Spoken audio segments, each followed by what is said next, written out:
Okay, so we're quickly going to go over every new bounce update. Akatsuji. His drain is now up 10 damage and up 1 random chakra. This is mostly going to affect his drain teams. If you're using other team comps with him, nothing much is going to change. Jubi Madara got a pretty hard, well-deserved nerf in my opinion.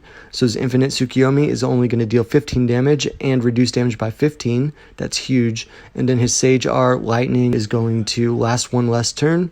Nagato's invuln finally got a nerf, so he's only going to be invulnerable to physical skills, but it has a 1 turn less cooldown, so you can spam it a little bit more.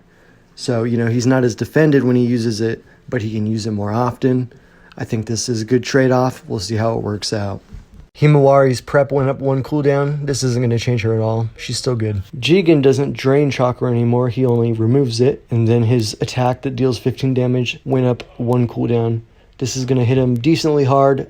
In my opinion, not hard enough. I think he's still too strong, but we'll see how this works out for him. Regular Madara got a boost out of nowhere, so if he uses his first skill and then uses his second skill, the Susanoo, it's going to give him 75 DD instead of 55. We'll see how this works out for him. I don't know if it's going to make much of a difference, though. Samui got a great boost where her attack that deals a second set of damage when she's at low health now deals that second set of damage at 60 HP instead of 30 HP.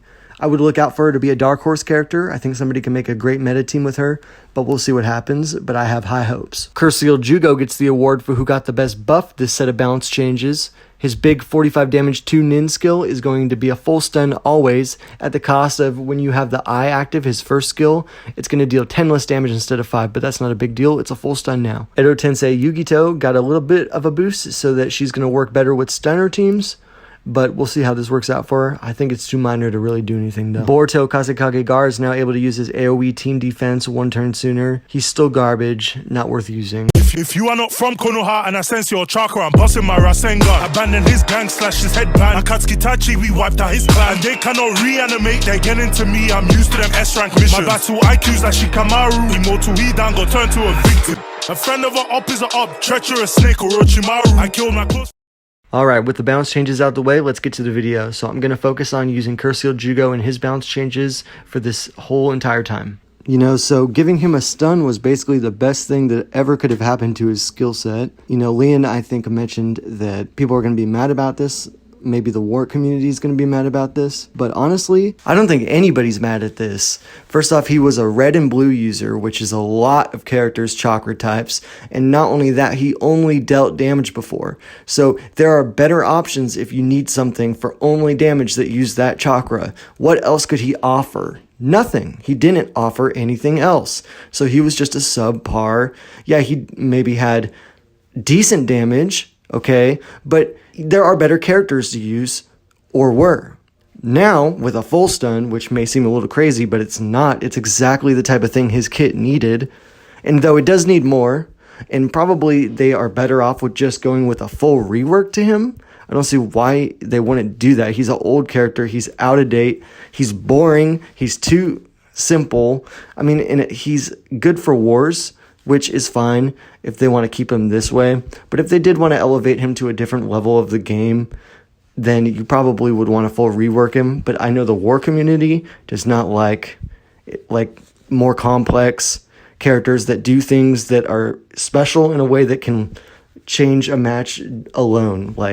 Regenerated Madara is a good one.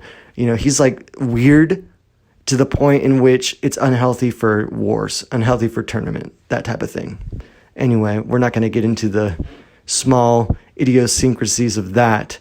Let's just talk about the whole concept behind this team and the gameplay instead. But I just wanted to say this is a good update for Jugo if you want to keep him the same. It gives him something that adds value besides damage, which is what he needed. So kudos to the bounce team. And I'm sorry for you who don't want to deal with my Tatsumaki feet thirst background, but you're just going to have to put up with it for one more video. So there are going to be different teams used throughout this video, but Jugo stays consistent, and the whole theme of the team using somebody that increases how long a stun will last for its duration, that is always going to be consistent too. And that was what I wanted to go with for these games and for this video with him. I wanted to, use it in combination with skills like that because I love to have skills like that and then have a full stun, because it just totally makes whoever you stun useless for at least 2 turns, and I love it. Full stuns are amazing in combination with the Masked Man or E.T. Yagura. And with her change, you guys are going to be able to see a little bit of her new balance update in this video too.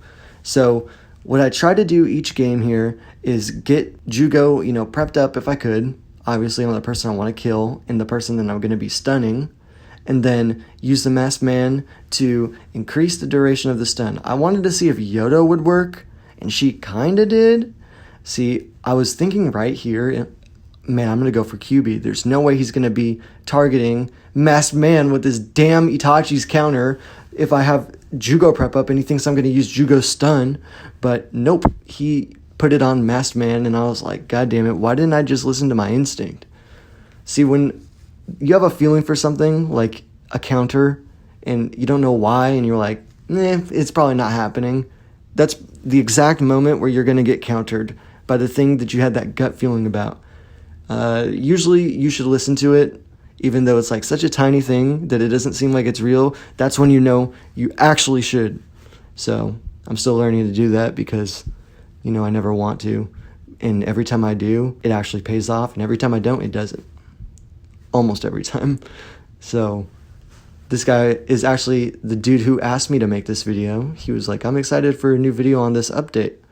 And I was like, well, do you want me to do like talking about the balance or playing games?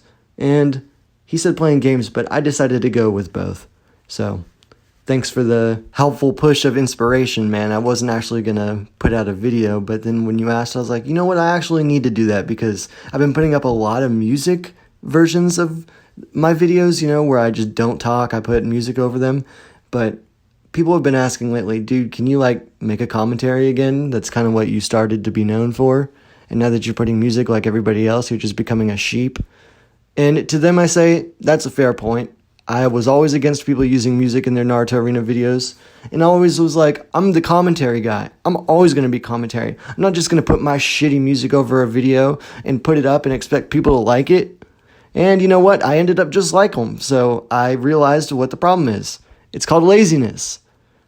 Commentary takes work. It's taken me a couple of days now since recording these videos, I think, to actually get this video finished. Because when I'm not recording games and doing commentary at the same exact time, I have to go and do it in post like I am now.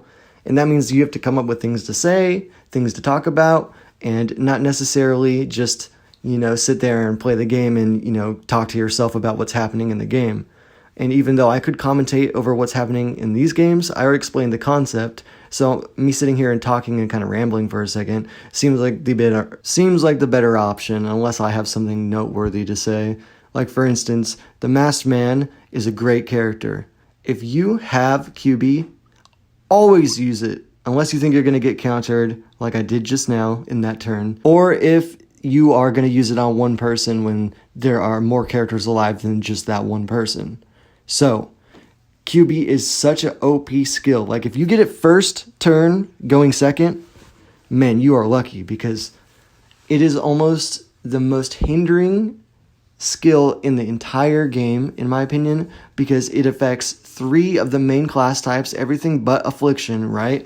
And it reduces it by 5 before the skill happens, and then it stacks, okay, for 2 turns, which means it can reduce your total damage from that specific skill class by 15 if you spam 3 turns in a row. Okay, that's not good. That means the earlier you get QB, the longer your opponent has to deal with their damage being reduced, and how difficult is it to play the game when you're trying to kill somebody who's reduced your damage like this, first off, and every time you attack them, it's getting reduced further. And not only that, he can go invulnerable for a total of 4 turns in a row and attack you at the same time, even if you're invulnerable. Okay, and if you have an all-affliction team and your damage can't be reduced, you know what he gets? He gets a skill that is AoE, does 20 affliction, and stuns affliction skills for 1 turn. So you can't even use your skills. That's worse than getting your damage reduced. Okay, so if you are able to successfully get QB up early in the game and you're using Masked Man, by all means, every single time, without fail, spend the chakra to do it. It is OP, okay? But it's only OP if you get it early. If you get it like when he's about to die, it's worthless, and He's worthless. Don't be worthless. Use him to his potential. Don't be using your chakra for other things. If you could get QB up, it's stupid. Get it up. But make sure to get it up on most characters. Like if they got 3 alive, you want it up on at least 2 to justify using it. Okay? Never just use it on one person. That would be stupid. That would defeat the purpose. And because of these annoying things about Masked Man, like being able to go invulnerable for 4 turns, 3 of which you bypass invulnerability with your attacks and can attack anyone you want, and also a skill like QB, he is default banned in every single war. You will never, ever, ever, ever, ever be able to use him. So he's a character that you are only able to use in ladder games, quick games, and private battles. So take advantage of him. He's OP, okay? And another thing about him is that I haven't even mentioned yet, besides how the team is supposed to be working, not just using QB off the bat, which how the team can work, but you don't even need QB for this team, okay? And I know technically I didn't need Muda either. I actually switched using him later on because, it's just like you don't need 2 of one thing. All you really need is one person who can increase stuns and 2 of them that can stun. And right now I have 2 that can increase stuns and only 1 that can stun. So that's my issue. But regardless, Masked Man's first attack, the 20 damage, all right? If you use it on an enemy, before you cast the stun on them, so make sure it is on the far left of your skill rotation bar when you go to click enter in your chakra. If it's on the far left before the stun, your stun will last 1 turn longer. That's useful. That's helpful. Okay, it's the same thing as Edo Tensei Yagura, except the fact that it does not last longer than the turn you're doing the damage with it. So you can't use it and then next turn you cast the stun and have it be improved to last 1 turn longer. You have to cast the stun the same turn you cast the damage with Masked Man. Okay, so that's the difference between him and Edo Tensei Yagura, and Yagura just got this change to where you can cast her stun increasing damage effect, and then next turn cast the stun and still get the effect, which means technically you can do it both turns and have them stunned even longer because you get another 2 turn stun the next turn if you stun them too. So Yagura actually is pretty crazy when it comes to that, and it's going to be interesting to see the state of her balance and where that's headed with this change, because I've used her and it's actually a really powerful effect that I don't think many characters, if any but her, have in this game that lasts that duration. So she is very unique in that way, and I'm excited for her future because using her is surprisingly effective, and I've been doing that in ladder lately. I'm just taking Edo Tensei Yagura plus full stunner or just plus anyone else, and I've been having a lot of success. And it's also a lot of fun too, because being able to play with the whole you get a stun that lasts longer than it should mechanic is not like a normal way that this game usually works or operates. There's very few characters that actually are able to affect a powerful effect like a stun at all, besides reducing it. I think there are way more reducing stuns. Actually, are there? I don't know. I think there's actually very little skills from very little amount of characters that actually interact with stuns directly. So I think that it's a cool mechanic to play with. It adds a flair or an excitement to the game that you usually don't have in terms of unique skill abilities in the interactions that can come from them, basically. So I'm not too sure if I use Yagura in this video or not, but I should be recording some clips of her soon if I don't, because this video can be dedicated to Jugo, sure. And I know I'm focusing a lot on the whole increasing stun effect, because that's the concept of this team and the teams that I've been using in this video. It's basically what came most natural to me when I was trying to team build something for this new Jugo update. So if you guys have any other ideas for, how to use him or what to use him for, honestly, just use him if you need a strong damage character that can full stun. Shit, you don't need to think more about it than that. But I wanted to get a little fancy with it and try to capitalize on the fact that he has a full stun. So, this team is all right. I think it's better if you use Jugo, the Masked Man, and also Another character that could stun instead of Muta, who can increase stuns and does deal extra damage to characters that are stunned, which is, why he does work with this team fairly effectively because, I'm winning games, aren't I? But I think that you don't really need two characters that can increase the duration of a stun. You really only need one of them. So if I learned anything from playing these games, it was that. So take that as you will.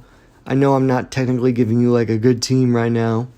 Even though this is a good team, I'm telling you how to make it better yourself.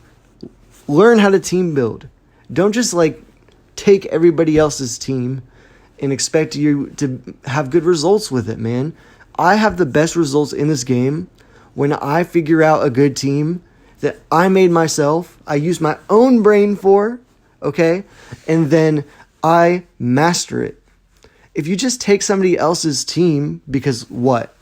It beat you because everybody else is using it type of thing, you're never going to truly understand why it's winning games. You're just going to click buttons and be like, oh, well, it works for him, so I'm just going to figure out how to win with it myself. Okay, which is fine. You can master it that way too. That's perfectly normal. I'm not trying to be a jerk about it. But I just feel like you fundamentally understand something better when you put the brain power in to actually conceive of the idea. Anyway, thanks for watching, guys. I'm out. Peace and bye.